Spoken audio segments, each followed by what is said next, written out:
मैं समझता हूं कि अभी बहुत सारे सभी लोगों ने बहुत इस विषय में प्रकाश डाला, लेकिन स्वस्थ लोकतंत्र के लिए बहुत खतरनाक है, बहुत अच्छा नहीं है। स्वस्थ लोकतंत्र में तो सभी विपक्ष नहीं होगा तो स्वस्थ लोकतंत्र कहां होगा।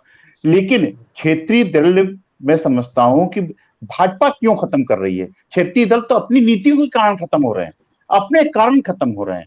वो संघर्ष तो करें, बीच में तो जाएं, जनता के बीच में तो जाएं।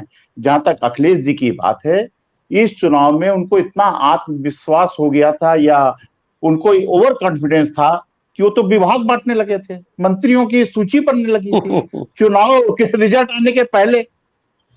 तो ये सारी चुनाव अब संगठन के मामले में अक्सर केवल एकला चलोरे से काम नहीं चलने वाला। सबको लेके चलना जो मुलायम सिंह जी करते थे, तमाम उनके सलाहकार होते थे, राजनीतिक विचारधारा के लोग होते थे, कि खाली एक कॉरपोरेट वर्ग के लोगों को साथ में लेके राजनीति नहीं की जा सकती। और वो भी उत्तर प्रदेश की राजनीति तो नहीं संभव है। उत्तर प्रदेश में जैसे अभी हेमंत भैया बता रहे थे कि जातिगत आंकड़ा बहुत महत्वपूर्ण है। इसके बिना जो है उत्तर प्रदेश और बिहार की राजनीति तो संभव ही नहीं है। तो उत्तर प्रदेश की राजनीति में जातिगत आंकड़े में समाजवादी पार्टी बहुत मजबूती से खड़ी हुई है, लेकिन उनके कार्यकर्ताओं में उत्साह भरने के लिए, बूथ से वोटर निकालने के लिए ये काम नहीं हुआ। तमाम जगह में रामपुर की देख रहा हूं, आजमगढ़ में देख रहा हूं कि उनके तमाम जो उनका गढ़ था, जहां उनके मतदाता थे, उन्होंने वोट मतदान नहीं किया, मतदान स्थल पे नहीं पहुंचे। तो ये कार्यकर्ताओं की कमी थी, और कार्यकर्ताओं में जोश भरने का काम तो नेता ही करता है, और ये काम नहीं हुआ, ये कमी थी। तो अखिलेश जी को निश्चित तौर पर ये क्षेत्र में उतरना होगा, संघर्ष की राजनीति करनी होगी, क्षेत्र कार्यकर्ताओं के बीच जाना होगा और जनता के बीच जाना होगा। इसकी मुझे कमी दिखाई देती है। जहां तक महाराष्ट्र की बात है, तो देखिए वो अपनी विचारधारा से हटे।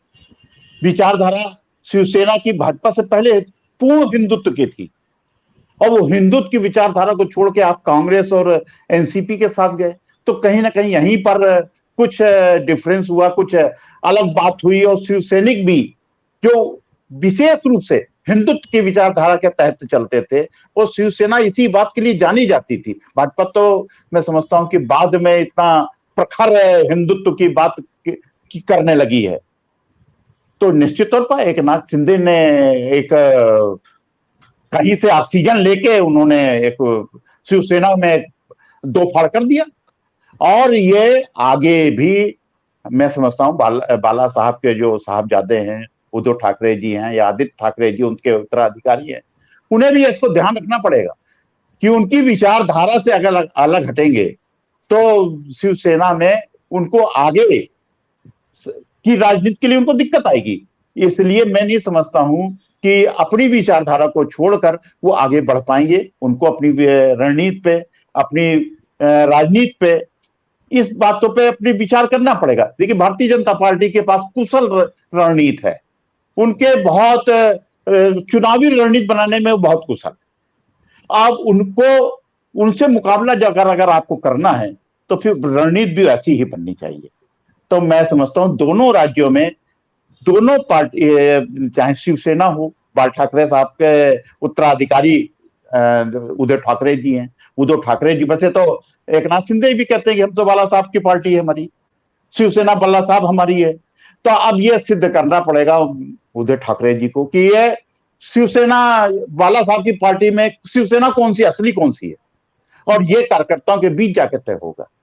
ये खाली सत्ता से नहीं तय होने वाला, सत्ता से तय नहीं होगा। शिवसेना कभी सत्ता में नहीं रही, बहुत कम समय था जब सत्ता में रही। शिवसेना तो संघर्ष की राजनीति करती रही। शिवसेना ने जो महाराष्ट्र में संघर्ष किया है, आज बाला साहब के कारण ही तो शिवसेना खड़ी हुई है। उसी तरह मुलायम सिंह जी के संघर्ष की देन है समाजवादी पार्टी।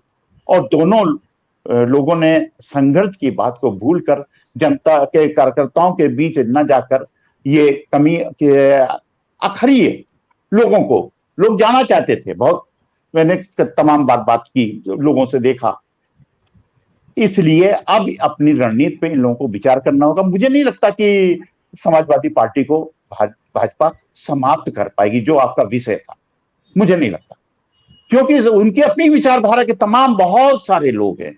और आप हमसे जुड़े रहने के लिए सब्सक्राइब करें YouTube पर, फॉलो करें ट्विटर पर और लाइक करें Facebook पर। और ज्यादा जानकारी के लिए आपको टाइप करना होगा सिर्फ न्यूज़ नशा।